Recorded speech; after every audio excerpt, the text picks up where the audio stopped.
Okay, we're going to go ahead and get started. Thank you all for coming today. We are kicking off our fall season of the WARF Essential Topics with some talks today and another talk in November related to protecting software developed on campus. The WARF Essential Topics series is really intended to shine a spotlight on key issues related to technology transfer. Our upcoming session on November 13th, we will walk through a number of factors that relate specifically to commercialization of software developed on campus. But today we are very fortunate to have two very distinguished speakers who are going to provide insights into the intellectual property provisions that are available for protecting software, namely patents and copyright. Our first speaker, Robert Stoll, is a partner with the firm of Drinker, Biddle, and Reith in Washington, D.C., and co-chair of the IP group there. As the former USPTO Commissioner for Patents, he was instrumental in the passage of landmark patent legislation, the America Invents Act, and is lauded for his efforts in reducing patent pendency and patent quality. Improving patent quality. Sorry about that. That's okay. Bob earned his BS degree in chemical engineering in 1979 from the University of Maryland and his JD in 1985 from Catholic University of America. Mike Remington is also a partner at Drinker Biddle, and Mike was the founding chair of the IP group. He has over 35 years of experience in IP law, legal reform, government relations, and lobbying. And for 9 years, he served as chief counsel to the U.S. House of Representatives on intellectual property and judicial administration. He's a former Peace Corps volunteer and former Fulbright scholar. Mike is a graduate of the University of Wisconsin Law School, where he received his degree in 1973, and he continues to work with WARF in support of our mission to invest in research and make a difference. Thank you both for coming today. Thank you. Good afternoon, ladies and gentlemen. It's my great pleasure to be back here again to talk to you on a topic I am very interested in, and it's basically dealing with software. Hey, I got it up. Thank you. This talk, I'm not really going to dive into the facts of a case very much because I don't think that that's very didactic. So I'm going to kind of tell you about the principles in some of these cases. I'm also going to I understand there's a very wide range of understanding of patents, so I'm going to have some basics included in the talk, as well as some very advanced and sophisticated issues that are going to be very important. Software is very, very critical to the country. It's something that the United States leads the world in.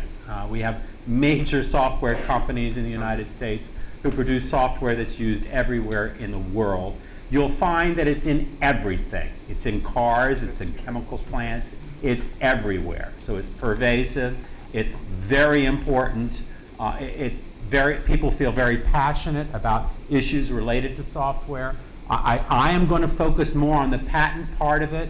Mike is going to more focus on the copyright, although he's eminently qualified to talk on the patent issues of software as well. And with that, let me begin by discussing. First of all, what is a patent? And a patent is a basic property right.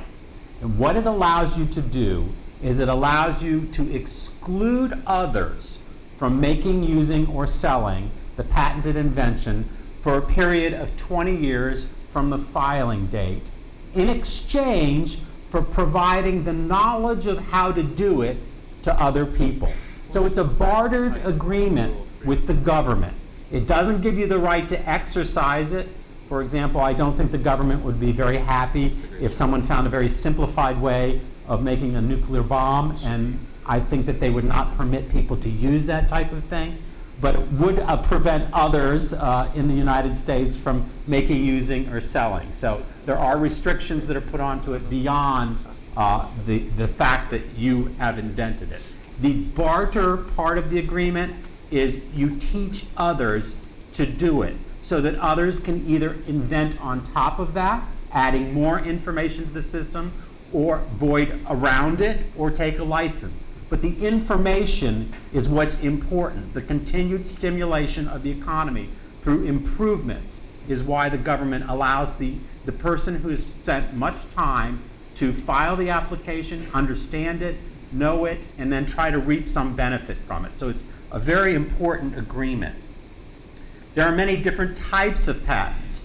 There's a utility patent, commonly thought of as a compound or any type of a car, a plane. There's design patents that deal with the shapes of things. And then there's plant patents, and we've got a whole area of just flowers that people patent on. Very, very important, very, very valuable. How do you get a patent?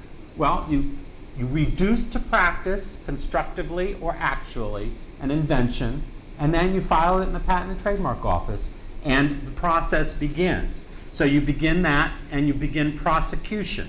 And what happens is it goes through a formality check, and you get your application in front of a patent examiner, and that examiner will go out and look and compare the database of existing information.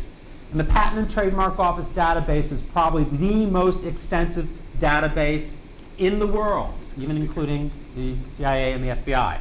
I believe that there are more information of products and things in that database than anywhere else. They're very proud of it. They have access to all of the commercial databases and all the patented databases throughout the world, through 171 other offices that do examination. So they're comparing the claims of your application against the existing data to see if it's known. Usually, there's a rejection that occurs, be it a matter of form or some sort of prior art. But that's when the dialogue begins to go back and forth between applicant and the representative and the examiner at the office. And eventually, what emerges after what is I consider to be way too much expense and way too long a period is a claim that is something that you can go and get entrepreneurial money to build a plant and produce a product. So it's a very important thing. It's a very complicated thing.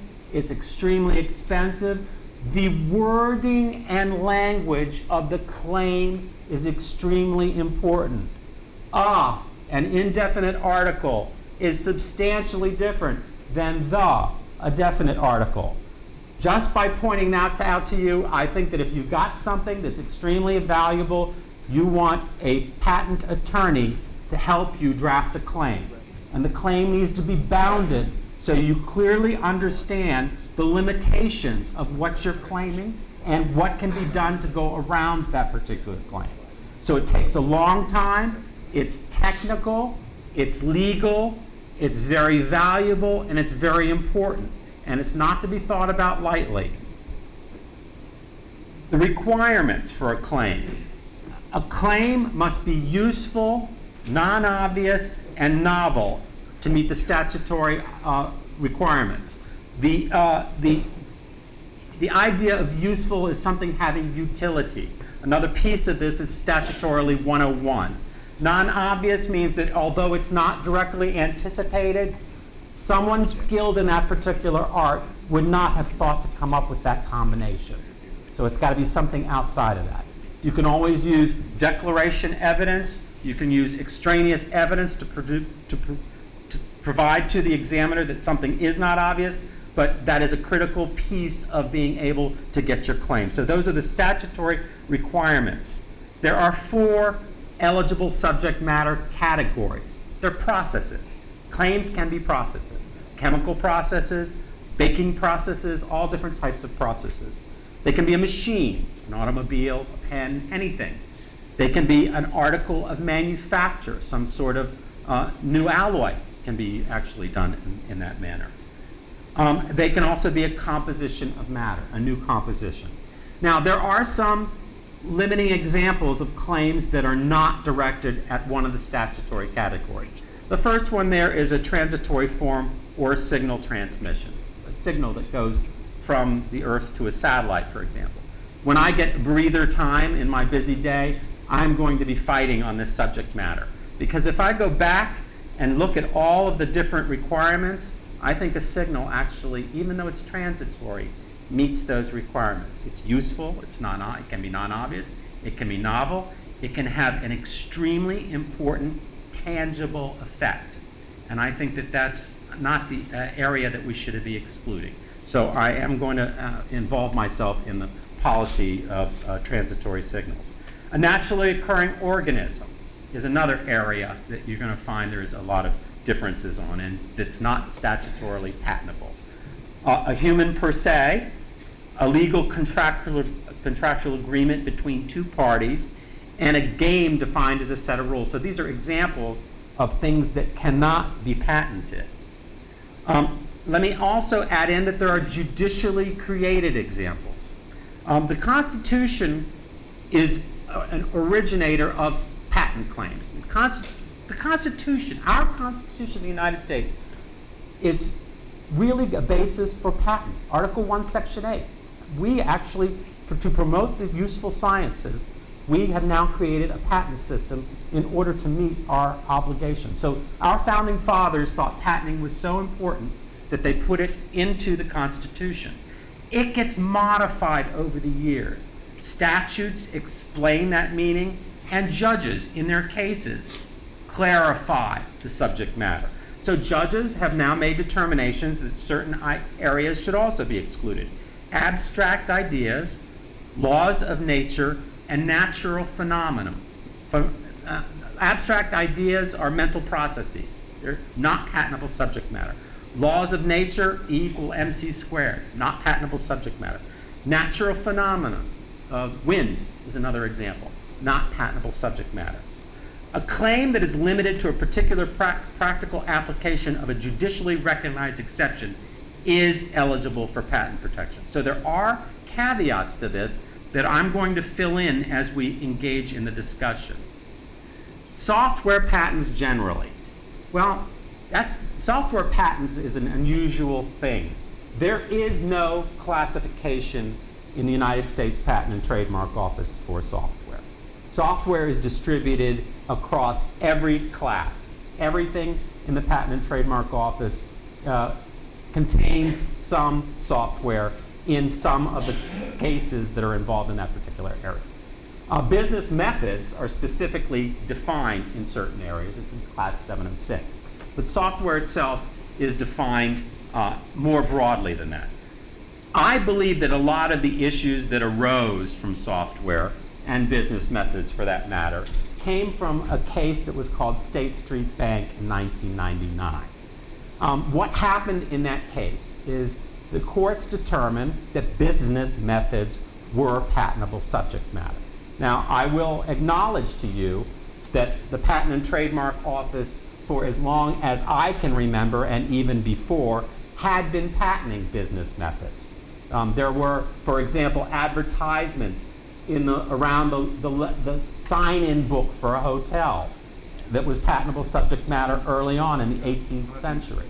I've seen very, very old business methods. But State Street kind of confirmed that, and it got the financial institutions thinking and nervous. And they started filing tons of applications for financial processes, for business methods. The applications flooded the Patent and Trademark Office. There were examiners who were not skilled in that subject matter at that time because they didn't have many of them. The databases were not complete because the information wasn't in the databases of PTO. And many improvidently granted patents were issued. And that was a problem. And a problem grew, and there's been concerns that software has faced a similar actual problem, which is not, in fact, the case, because software had been considered for quite some time before State Street Bank. But that is the history of what's happened. Software patents generally. Now, remember this. Software patents implementation is patentable if it's a machine or a transformation. Bilski was this case that came out of the Federal Circuit in 2008. I was commissioner at the time, so it was a very seminal event, supposedly, when the Supreme Court handed this down. What Bilski did, in my opinion, is it basically confirmed the Patent and Trademark Office handling in this area. It said the machine or transformation test was in fact a valid test, and it suggested that there may be other tests, but it never provided me with any other tests. So I continued to actually have the examiners use the machine or transformation test as a result of the Supreme Court case in Bilski, to examine applications. And that stood not for very long, because there were more cases coming down the pipe that were very important. What Bilski determined were the claims of the Bilski case were not patentable. And I think everybody kind of agreed with that. It was, again, a financial service method. And so we are left with, after Bilski, the machine or transformation test. The Supreme Court decided that it was not the only test. The majority said the test was important and useful, but not the exclusive method of evaluation. This means that the courts are free to devise and use other tests. No real other tests have come forward that have really laid right on top of Bilski. So it's going to be interesting to see what's going to happen. Now recently, and this is actually in 2014, we have a Supreme Court case with Alice. And I'm sure all of you read the newspapers. Did anybody see the Wall Street Journal yesterday? It kind of said in the Wall Street Journal that Alice is much more important than people recognize. That Alice may have gone a little bit farther, that courts are now looking to invalidate some software patents. And I'm seeing some of that not only at the CAFC, the Court of Appeals for the Federal Circuit, but at district court. So we're seeing a change in the area of software patents handling. The Supreme Court held that a method patent for a computer algorithm that included a step of a computer implementation was not enough to overcome the no patents for abstract ideas rule. The mere recitation of a generic computer cannot transform a patent-ineligible abstract idea into a patent-eligible invention. Stating an abstract idea while adding the words apply it is not enough for patent eligibility. So they came out with the concept that you can't say operated on a computer, which I am telling you there are many, many patents that were issued that have that in there. So there's causing questions with respect to those patents. But they did say that software was patentable, that they were not excluding software per se. So we've got to really analyze and make a determination as to just what we should be doing at this point with respect to software patents. And there's a lot that I can help you with when you're thinking about whether or not you want to go in that direction. Let me briefly talk about medical device data systems. I know that you're very concerned here, at least some of you, with that. There is a very important concept that software can be a medical device. For example, monitoring oxygen levels in the blood, sugar levels in the blood. There are many different uses, actual transformative uses, that a medical device can be used. The electronic transfer or exchange of medical device data from a medical device without altering the function or parameters of any connected device. This would include software that collects output from a ventilator about a patient's CO2 level and transmit the information to a central patient data repository. Software, surgical apparatus, device, patentable subject matter. How can I patent my medical device software? Inventors of medical devices with software components should craft their claims carefully. And you should look to the regulations and make sure that you're being very detailed in the manner in which you're doing. What do you need to do before you get a patent? What should you consider before filing? And I think there's a lot of things you need to be considering. Most importantly is your needs and the needs of how you're going to be using it and the costs you're going to be using to undertake the efforts. It's extremely expensive. I am telling you, if you have a patent application that you want to file at the Patent and Trademark Office, you need an attorney. The fees for filing themselves are separate from that. I think you're going to find the attorney's fees are significantly more. You're also, once it issues, you will be paying maintenance fees, and there are maintenance fees due at different periods during the pendency of the allowed application, increasing the older they get. Now, recognize, from my friends, software doesn't have a very long life. A lot of people think software's utility is only 5 years, and really you don't even need to get into the concern about filing the maintenance fees for the later time period for the patents. But I can tell you that software paid for by IBM, paid for by Microsoft, frequently pay their second and third maintenance fees. So while there's an argument that it only lasts for 5 years, I'm seeing from the payments that came into my office that in fact different companies treat things differently, and they're very, very varied with respect to how valuable it is in the later life. So that 5-year concept, it doesn't apply for everyone. 76% of startup managers report that venture capital investors consider patents when making funding decisions. So if you're going to be going out seeking investor funds, you're going to want to consider filing a patent application, because most of those investors are looking to see whether you've got a valid patent out there.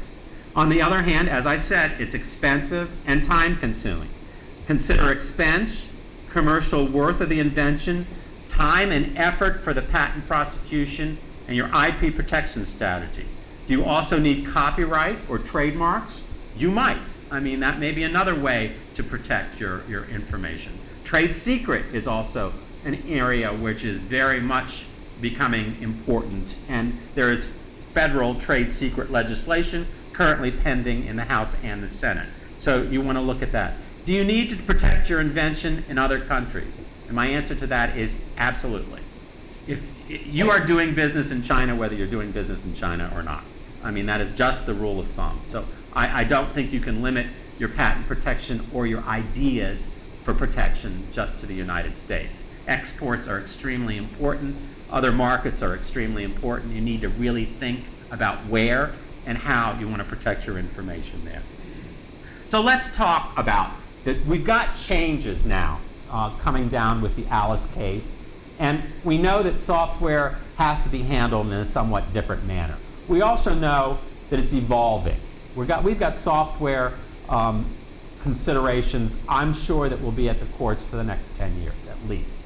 There's also discussions on Capitol Hill about further explicitly including software as well as personalized medicine and diagnostics into the statute dealing with eligibility. So there are some discussions going on from many different quarters, the biotech quarter, the pharmaceutical area, the software area, about protecting the efforts for seeking and defining and finding these important software. So that's going to be changing. What can you do right now? Well, here's what I'm recommending to my clients, and it's many-fold, and it deals with how you're claiming it, which is what it's coming down to. A lot of the court decisions are saying these all-encompassing claims with ill-defined definitions are not going to make it anymore, and I think that's going to be the case. So the first tactic I do is when I'm looking at claiming, I would claim it from different pieces, from the receiver, from the sender. Just put yourself in that view and draft your claims from all of the different perspectives of the invention. And you might find that that will help what you're doing. This is controversial because in the 80s, functional language was extremely frowned upon. But I've got a lot of my friends, including Mr. Lemley now, who's recommending that you go back in that direction. But I would think more about functional claiming. And what that would mean is you're going to need a detailed structure in the specification itself. So you've got to have the bones in your spec. You've got to have a structure, a detailed algorithm, not just a broad one. You put a detailed algorithm in the specification, and then you functionally claim. And I think you'll find more things will survive under those circumstances. You need to point out a transformation. Either solving a technical problem, providing a technical solution, or a transformation. Those are all key words. Solving a technical problem, providing a technical solution, or some sort of transformation. And when you're formulating your claims in this area, those are considerations. So you're doing an all-encompassing type of claim, and you're making sure you're showing some sort of change, some sort of tangible change. And that is something I think you're going to find will provide for it. Provide broad disclosure. Now, I'm telling you, I think there's going to be 10 years at least of more discussion with respect to software claiming. That would tell me that I am in an unsettled area. And I've got a really, really important software invention. It's very, very important. And I want to make sure that I can do the best I can to anticipate how much of a claim I'm going to get in the future. I'm going to tell you, put a lot of information into your specification. Put tons of information into your specification. I am going to tell you, put it from very broadly to very specifically. And here's why. I don't know what's going to happen in the future, but I know that if I have an application pending, still at the Patent and Trademark Office, that has some sort of disclosure that would meet the new criteria for patenting software, I can do what's called late claiming.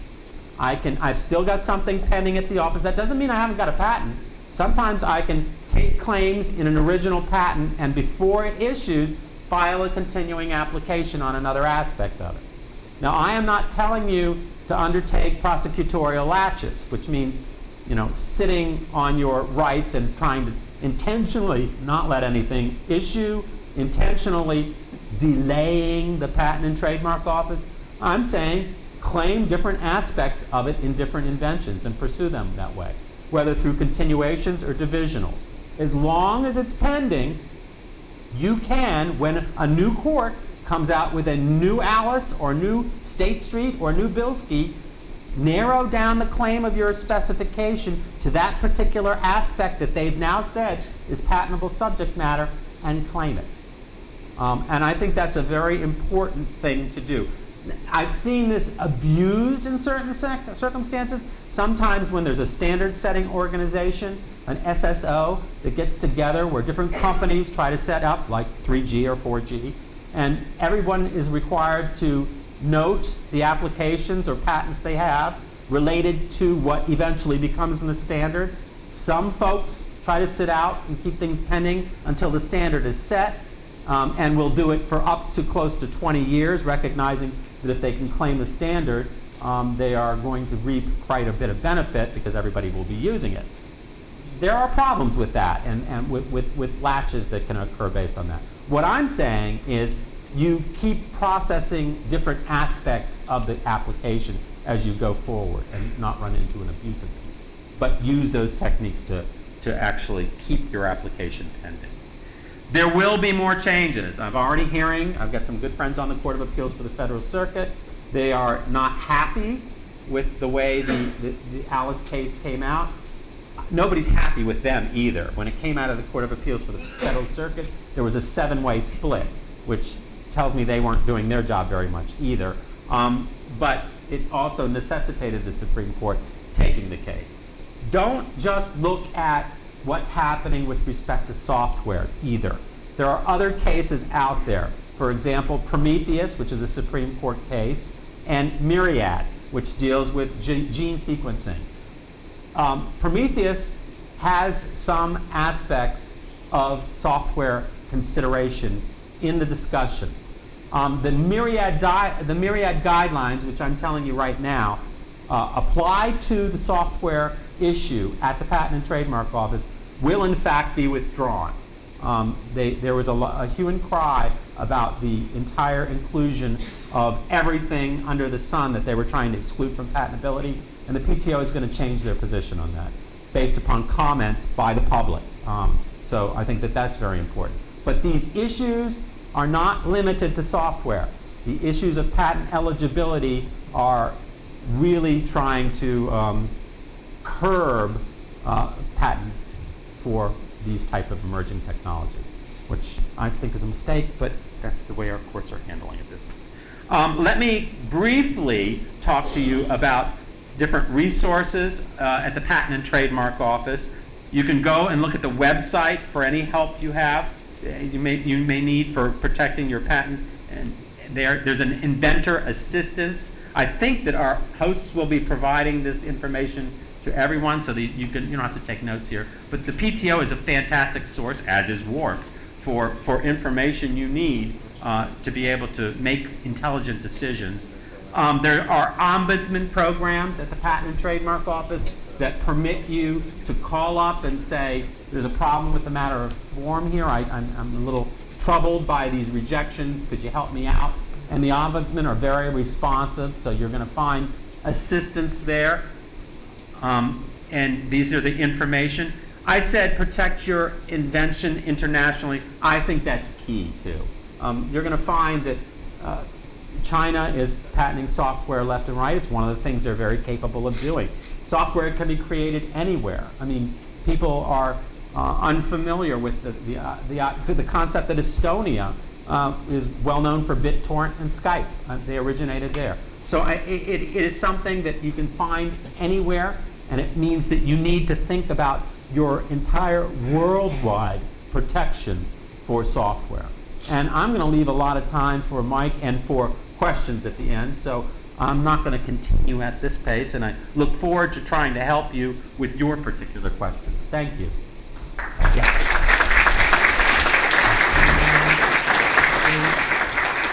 I can.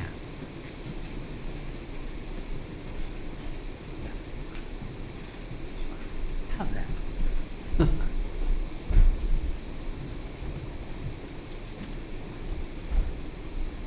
I'm here to talk about copyright, and I don't want you to think that I'm going to say that copyright is of equal importance to patent protection. Patent protection is the road that one needs to take, but copyright, we should not forget about it. So I'm going to give you a little hike through another area of intellectual property law. Copyright basically deals with the society's cultural, artistic, moral roots. American copyright law, also contemplated in the Constitution in 1789, has enabled fledgling enterprises to become some of our most famous industries. Copyright is, when I worked on Capitol Hill, we called it a three-legged stool. It accommodates the interests of authors, distributors, and users. Like patents, it has exclusive rights, the right to say no. These rights, for a long time, were not divisible. They all had to be licensed together, but in 1976, led by a congressman from Madison, Wisconsin, Robert Kastenmeier, decided that these rights would be divisible, and that has allowed the copyright industries to flourish. You can license one right, one exclusive right, such as the distribution right or the public performance right, and retain the rest. Here's the clause that Bob mentioned of the Constitution. It is an integral element of American constitutional history and the Founding Fathers. Congress, they said Congress shall have the right or the power to promote the progress of science and useful arts. They mentioned authors and inventors and the exclusive right to their respective writings and discoveries. Change has buffeted the copyright world. Since 1976, which was a revision of a 1909 act, Congress has enacted over 60 amendments. And I bolded Computer Software Copyright Act of 1980. We don't have time to talk about some of the others. The concept of giving Congress the role means that elected representatives get a chance to vote on this. That's not a diminution of the power of the courts or the executive branch, but we see changes that occur outside the law, rechanneled back into the law. It seems almost every year, although the Congress today is, I shouldn't say this, probably the least productive in American history, and so we do not have to fear copyright or patent amendments for the rest of the 113th Congress. So copyright protects original works of authorship fixed in a tangible medium. Copyright has to be fixed. It has to be an expression. Now, it was very forward-looking in terms of technology, saying now known or later developed. There's no copyright protection for ideas, procedures, processes, systems, methods of operation, concepts, principles, mathematical formulas, cooking recipes, and so forth. So to try to figure out how this works, the protectable subject matter and the unprotectable, there's something called the idea-expression dichotomy. And this is important for software programmers and people who write code. Copyright extends only to the expression of an idea, process, or system, not to the underlying idea itself. Those elements of a computer program that are necessarily incidental to its function are therefore not protectable. However, copyright protection can extend to literal source code, object code, and non-literal structure, sequence, and organization of a computer program. One of the things that confuses people in the software world is they don't know, since there's so much collaborative programming and teams of people, sometimes being employees or independent contractors, there's a doctrine in copyright called works made for hire. And basically employees who work for a private sector company do not own the copyright. The company owns the copyright.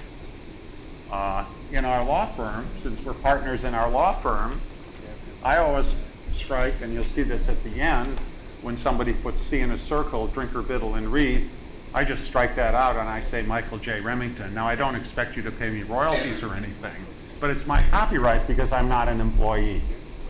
And so if one is going to pursue copyright protection, one has to have some idea of how works for hire, and in fact, it's on the registration form. Duration of copyright.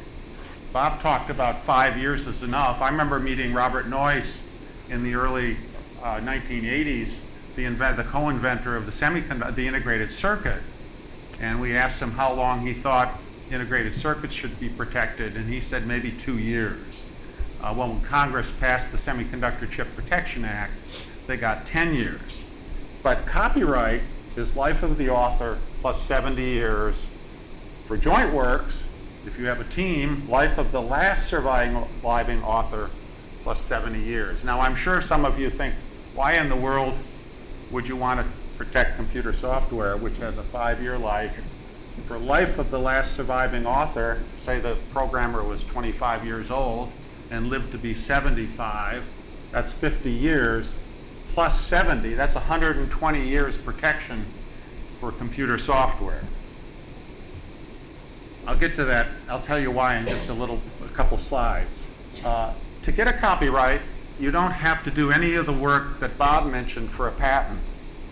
You simply have to pick up your pen or have an expression fixed in a tangible medium. So it can be a photograph, it can be a letter to your parents, it can be a poem, a song, and as soon as you create that work, you have a copyright. You don't need to do anything more. Now, there is a catch. You have a copyright which you can't protect. And in order to protect a copyright, you have to do certain administrative formalities. We don't call them formalities because our international treaties tell us that we can't have formalities to fetter copyright. But you have to put a copyright notice, and you have 3 choices. Excuse me. You have 3 choices. C in a circle, but you can write out copyright, and I think you can put COPY. You also have to do a copyright registration, which is fairly easy. It has 3 requirements: a complete application form, non-refundable filing fee, and non-returnable deposit. And I think the cost of a copyright registration today is $55. And that's a pretty good deal. You can get the forms online, and you don't actually have to hire a lawyer. It's somewhat, if it's complicated, if people have trouble answering questions on the registration form, like they don't know who the author is, author/inventor, or there are several, or you're using open source software, and the question is, did you write all the code? Programmers often have problems answering those questions. Now, it's possible to register computer programs containing trade secrets. You can block out the first 50 pages of code and the last 50 pages. There are other things you can do. So if you're worried about somebody copying your work, which is going to go into a public depository, there is a trade secret. You still do the registration. Now, here are the benefits of the registration. You have a public record, sort of like the Register of Deeds for a house or a car. It's prima facie evidence of the validity of the copyright. There's no formal registration. There's no prior art search. And it gives you the availability of protecting your copyright, meaning attorney's fees. The dreaded lawyers can get paid if you win your case, and you can get statutory damages. You don't have to prove actual damages, which are sometimes difficult, especially if an infringement has occurred early in the product cycle. You can get statutory damages of about $150,000, a range from $30,000 to $150,000 for each infringement. You also get a registration with the U.S. Customs Service. Now, open source is difficult to deal with, but you can, if it's used in a program, you need to follow the open source license agreement and do not claim copyright in open source code. The remedies, this is not a talk about remedies, but the remedies are significant, and there are various types of infringement. Direct, contributory, what we call secondary liability for contributory, and vicarious liability. Do we have any librarians in the audience? Often librarians come to meetings when copyright is mentioned. But even if there are no librarians, to make sure that I'm balanced in my presentation, there's a concept in copyright law called fair use. And it does come up in computer software infringement cases, and I'll talk a little bit about the Oracle lawsuit against Google. But what you do under fair use is designed to promote a lot of the things that occur on college campuses, on universities. Criticism, commentary, news reporting, teaching, scholarship, research, maybe fair use, depending, and then you go through a 4-factor analysis. And you have access to my slides, but the purpose of the use, the nature of the copyrighted work, the amount of substantiality of the portion used, the effect of the use on the potential market. And here you are, your mayor, Paul Soglin. Do we have anybody who goes to the Mifflin Street party or grew up at the, probably nobody would admit to that. Well, we had a little hand that came up. Anybody have the t-shirts? When the mayor, this is a big case, September 15th, 2014. This is a copyrighted work protected by a registration that looks like it ended up on some t-shirts. Sorry for partying, when the mayor said he was going to stop giving a permit for the Mifflin Street party. Well, the Seventh Circuit decided that this was fair use by applying the 4-factor analysis. Nobody has these t-shirts? Apparently they only sold 60. The defendants won because the t-shirts were not big sellers. Let me talk a little bit about patents and copyrights. Patents and copyrights both seek to accomplish the same goal. But historically, they've played different roles. Copyright protects non-functional works. Patents protect functional works. Computer software has been a little bit of a problem in terms of where you place it. Remember, software didn't get patentable for all practical purposes until the 1990s. Well, in 1980, based on a presidential commission, Congress put software into the Copyright Act. Computer software was designated as a literary work. Do we have any classicists? Do we have any English teachers in the room? You all know what a literary work is, I'm sure. It's Herman Melville and Norman Mailer, and it's the type thing you lie in bed reading at night. It's a book. Well, software is put into the category of a book. Now, I don't have time to tell you why, but Congress did that, and it defined computer programs as a set of statements or instructions to be used directly or indirectly in a computer in order to bring about a certain result. Bill Gates built Microsoft on a co-joint ownership interest in MS-DOS.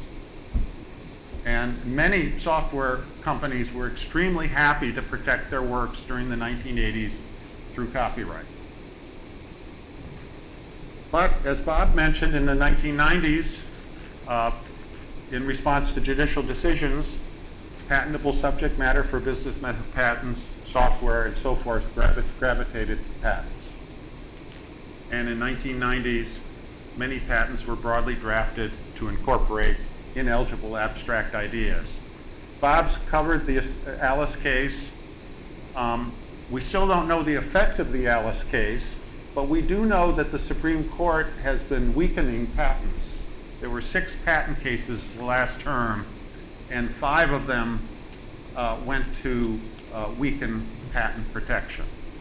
I'm not going to make any predictions, but it's sort of like, a football game. The patent team didn't do very well in the first half, and now they need to go to halftime and maybe get their act together. Copyrights seem to be enjoying a renaissance, and the case that's important there is Oracle versus Google, in which Google was found to have infringed the structure, sequence, and organization of 37 Java API packages. They used open source, they used Java, which Sun said everybody could use, and they acted like they were the copyright owners. So they lost. But we don't know whether that's the last word. That case may go to the Supreme Court. I'm going to give you a few parting thoughts.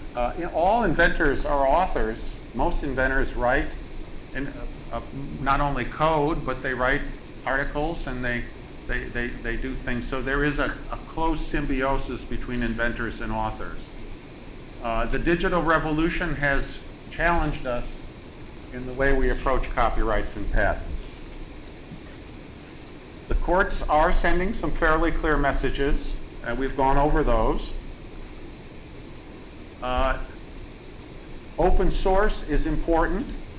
I'm sure many of you use open source in your programming. Just be careful, and there's nothing wrong with open source, but don't claim copyright in open source. Go back to your license.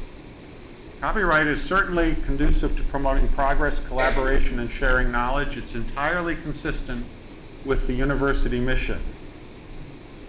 I hope I've stimulated your thoughts about how the copyright system works. I want to put a good word in for WARF. University technology transfer offices have more than a nodding acquaintance with copyright law. I don't feel like I have to sing WARF's praises because I'm counsel to WARF in Washington, D.C. Go and check it out yourself. You can get advice about all these issues. And we do monitor the changing environment, the case law, the court cases, and the legislative activities. I never know how to conclude, but since I grew up in the shadow of this great university and walked by sifting and winnowing, when you approach patent and copyright issues, all you have to do is sift and winnow, and you'll be able to figure out how these two very important areas in the law operate. Thank you.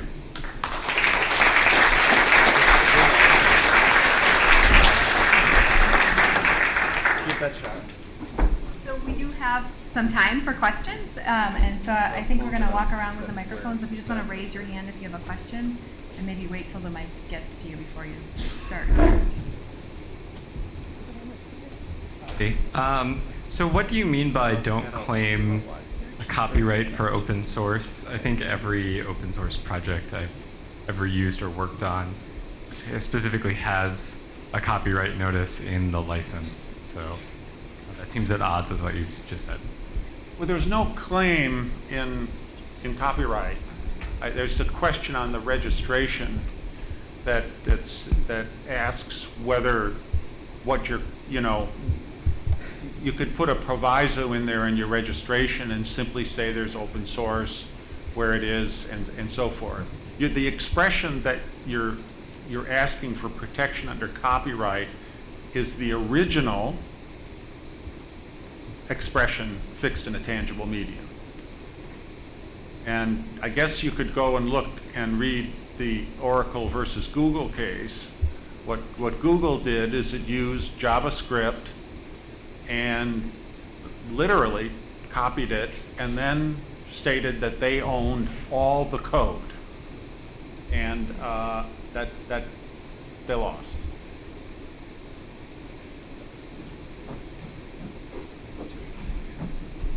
Suppose there are ideas that are original behind the software, maybe more than one concept, and typically would be considered, I think, patentable.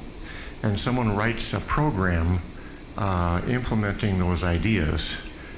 Is it not possible for another programmer to not see the original program and write his own program for those ideas and then have his own copyright? Or at least not violate the original copyright? Yeah, yes, that's possible. If somebody independently writes original code based on ideas, concepts that you hear about, but doesn't copy them, that would be a copyrighted work in and of itself. There is a test, I didn't have time to talk about it, it's called the Abstraction, Filtration, Subtraction test that courts are using to make this determination.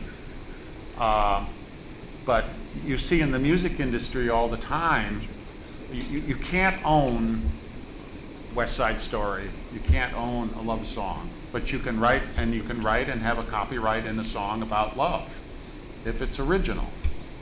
And so it's a delicate balance between the two. Sometimes people hear things. The famous George Harrison song, My Sweet Lord, he was accused of infringement and actually was found to have infringed. But I don't think he actually copied the underlying song. He just played in his head.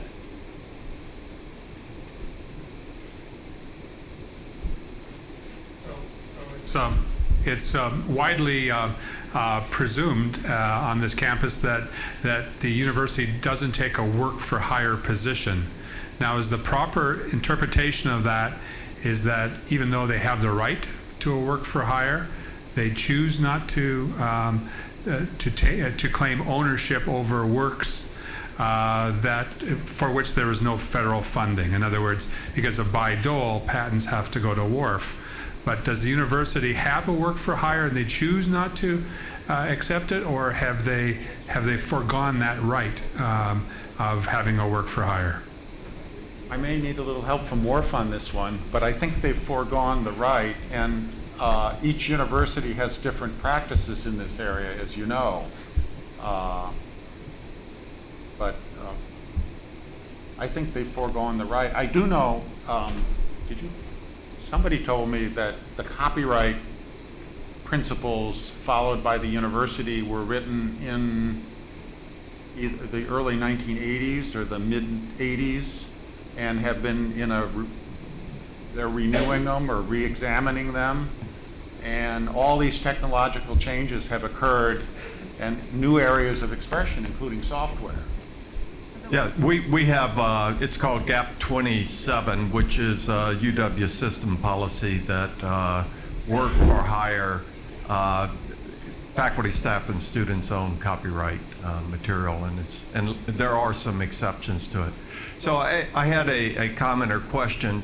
So from listening to you, it becomes obvious that you can both have copyright and patent on a particular material, and probably should do it because the patent takes so long, at least to register the copyright aspect of it.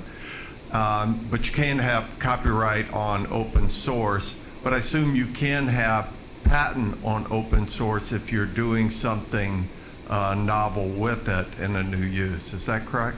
If you are creating a transformation, if you are making a machine operate in a new way, yes. The answer is yes. Remember, there's another difference that people are not looking to, is that patent doesn't care whether you copy it or not. If by the material it's rendered obvious, it doesn't matter whether that is something that is copied on it. It means that the concept, that the actual reduction to practice, if it's out there in a patent or in any type of publication, it can be used to anticipate or render obvious the claims, and they would not be patentable to you.